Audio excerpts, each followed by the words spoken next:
Top 5 teams hardest to predict in 2023 when it comes to over and unders.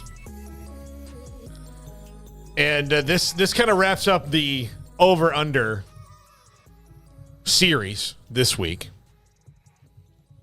So I got all these numbers from VegasInsider.com. It kind of aggregates all these things. And so let's start with number 5. Ole Miss at 7.5. This is a team that, look, Jackson Dart might have won this job out of spring. He might have improved. They always do well with transfers. On offense, they've got Quinshon Judkins.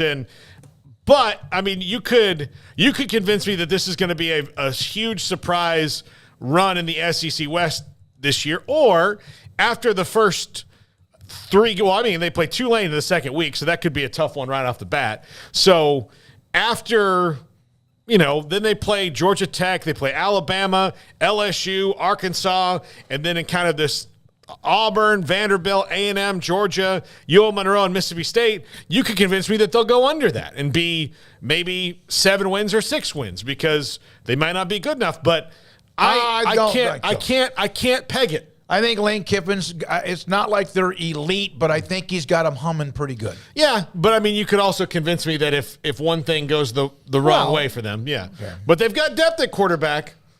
That's for sure. They do. That, yeah. So, maybe I should, pick the over on this one. Number 4, Houston at 4.5. And Judkins is a badass. He's really good. He's just fantastic. Houston at 4.5. They, losing Alta McCaskill really, makes you think that it's going to be hard for them to get to 5 wins this year. UTSA's on the schedule. They're not going to be a slouch right off the bat. They're at Rice, TCU, Sam Houston, Tech, West Virginia, Texas, Kansas State, Baylor, Cincinnati, Oklahoma, and UCF to end the season. They just, there's where are you going to find 5 for sure out of that? Well, Again, it's easy to say, well, they'll win 6 or they'll win 7, and then what you have to do is take the schedule, pick who's going to win or not, and then see what your records are at the end. I cannot fathom that they will be like 4-8. Maybe that's just not me paying attention. So I would say I think they're going to I think they'll get just enough to a bowl to get to 6 wins and be a bowl team. Yeah, we do. We do go by the schedule week by week and go over that, and I've got them at like maybe 3 guaranteed wins. Yeah, that's what I'm saying. That's why it's hard to peg. Are you picking them over UTSA right this very moment? I'm not. Nope. I'm not. I don't care about Zachary Franklin being gone. They got their quarterback back, who's a 6-year, NIL bring back. That was a huge coup to get back there for Jeff Traylor. And Franklin's a loss, but they're going to have some weapons around Frank Harris.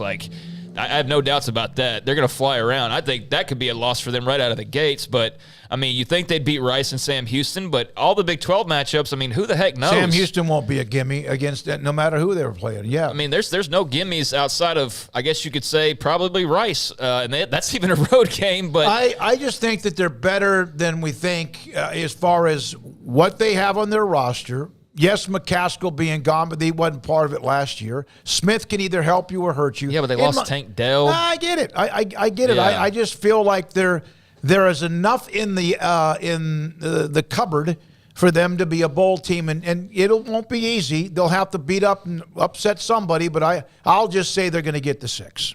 But this is your top 5. I have my doubts. I might go over 4.5.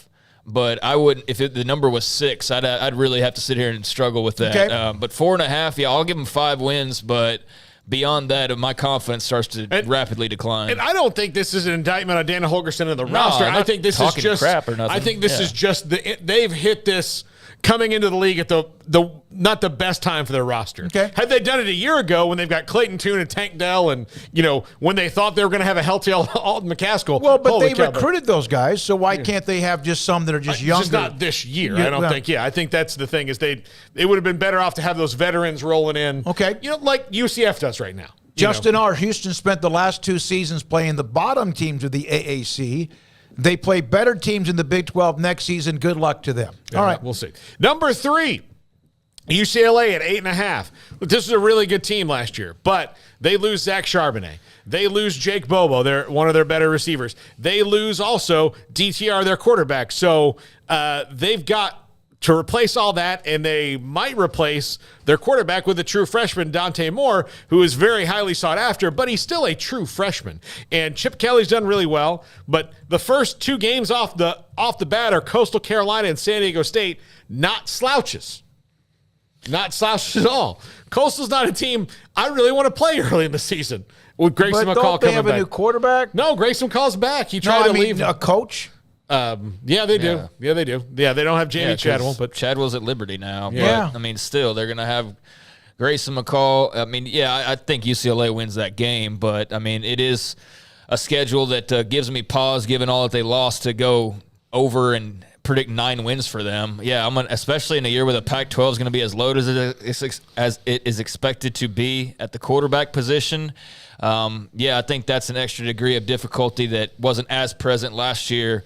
But now is like very obviously the key storyline of the entire conference this upcoming season. So yeah, I'd put them under and have much more confidence in that than over. But I think Chip Kelly will be okay and they'll do okay. I can't say 9 wins right now. They don't have Oregon.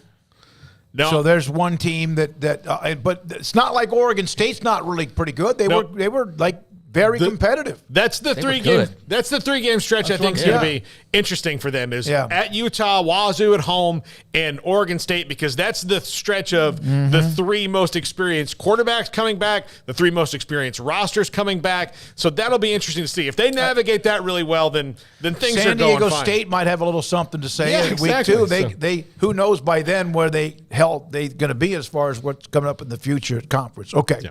Number 2, Louisville. I wanted to say this else about UCLA. The second half of their schedule is pretty dadgum weak, though. Yeah. Like, I mean, if they start off well, then the second half of the schedule, they can mow through that bad boy outside Colorado, of USC. Arizona's, yeah. It's not that tough outside of USC in the next to last game. All the other games, I'd expect them to be favored in 5 of their last 6. And, that includes Colorado, who we have no idea. Dillingham and ASU, that's going to be one that I think is interesting. Especially late in the year if they get some momentum how going. Good they might be by then. Yeah. Number 2, Louisville. Year 1 of Jeff Brom, the prodigal son, has returned to Louisville, and 8.5 wins. That, to me, they've got Jack Plummer transferring in at quarterback. He knows the system, but I wonder. Georgia Tech, Murray State, Indiana to open the year. Boston College, that one's you've got a chance right there. Okay, probably should be 4-0, but at NC State, Notre Dame, Pittsburgh, Duke, and let's not forget Mike Elko has Duke on the up right now. Virginia Tech, Virginia at Miami and Kentucky. To me, to get to 9, that might be a little tough. You can convince me 8. You convince me 7. But 9, I think is going to be tough in that schedule year 1 for Jeff I just Brown. like to say Louisville. I just enjoy saying the name. Louisville. Does that give them over 8.5 wins or under 8? No, I say under. Oh, I say under. I think they're going to be pretty good, but I do understand the pause to go 9. I mean, 9 wins is a lot of wins, man. Yeah. Like, that's not an easy, people would, throw around like Baylor's win like 8 games this year, 9 games. Do you understand how much of a leap they have to make to win 8 or 9 games compared to what they did last year winning 6? Like, that's a big puddle to jump over. So, yeah, I mean, 9 wins is a lot to go over there, but I do think Louisville will be okay. Yeah. Number 1, and I just say this for Paxton, Texas at 9.5. Got one. 9.5. And I said this because they are a tough team to peg whenever it is. This should be an over. This should be a 10-win team this year. Based on their roster, based on everything that's been going on, the way they're starting to trend. But the minute that you start to think that Texas has turned the corner is when something weird happens and they go back to who they've been for over a decade now. So it's hard for me to say, yeah, absolutely, this should be a 10-win team in control of the Big 12 Conference on their way out the door. They're also going to have a tremendous bullseye on them on their way out the door as far as wherever, like they already get it bad enough from the opposing fans wherever they go. But this year might be a little, extra hot sauce on that, and that's why they're so tough to peg. But this is not just this particular year. They have worked on being tough to peg since 2010. All right. Paxton got one. First time in a month and a half, but he got one of the top 5. Yeah, I mean, they're polarizing, and they'll, generate a lot of conversation in this remaining offseason, as they already have throughout this offseason because of all the moves they've made, and rightfully so. I mean, they are set up very well for next year. Oklahoma, we have no idea how good they will be and we saw how ugly that got last year. Granted, Dylan Gabriel didn't play in that game, but it's not like things just dramatically improved for Oklahoma over the rest of the season. So the one threat that you knew was a threat every year and that you're probably going to be an underdog in the game more often than not is not quite the looming threat that it once was, right? So you take the Oklahoma part of things out of the equation. That'll still be a big game and all that, but they're just not as intimidating as they were, the last few years. So you look beyond that, like, yeah, K-State was good last year. TCU was good last year. There will be teams that improve, but anybody you say, like, oh, they've got better talent or they've got a better overall package than what Texas has going on right now, I don't see anybody. I really don't. And Tech should be included in that as well.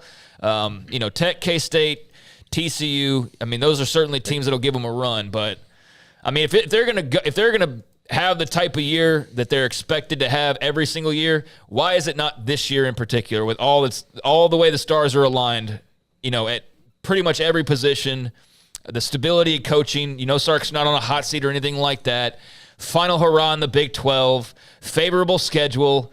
Why would you not believe, other than why every year they are the butt of a lot of jokes, or seemingly, every other year they're the butt of a lot of jokes, is because we hype them up and then it comes to go time and they don't quite live up to that hype because the hype got so big. But I do think that this offseason, the hype is legitimate and that there should be huge expectations for them.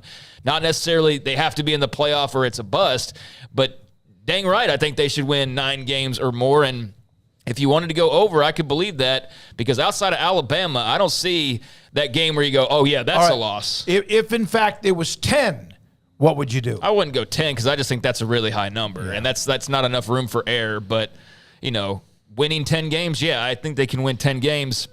Going over 10 and saying they're going to go 11-1, I don't feel as confident in predicting that. Yeah, I guess 11. I guess because you're counting the bowl, though, right? Or conference No, this is just regular season. See, that's what I asked you about it 3 days ago. You didn't give me an answer. Is it the 12 regular season games? Does it include a conference championship? Does it include maybe a bowl game or playoff game? For my predictions, I've gone on this is the regular season this entire time. But we probably do need to clarify that in the future, because those extra couple games that you play really do matter. Because, that's Baylor winning 12 games versus winning like 10. Who? When Baylor won 12 games 2 years ago, they won 12 games because they played in a bowl game and a Big 12 championship. Yeah, I think that I can't wrap my head around Texas being less than 9-3, but I can see 3 teams popping them because injuries can happen, and not even like long-term injuries. I'm not saying that somebody tears their ACL and is out for the year, but you have, 2 key players out with bum ankles for the wrong 2 weeks. And it may not even be at the positions you think. Yeah. One thing about the Big 12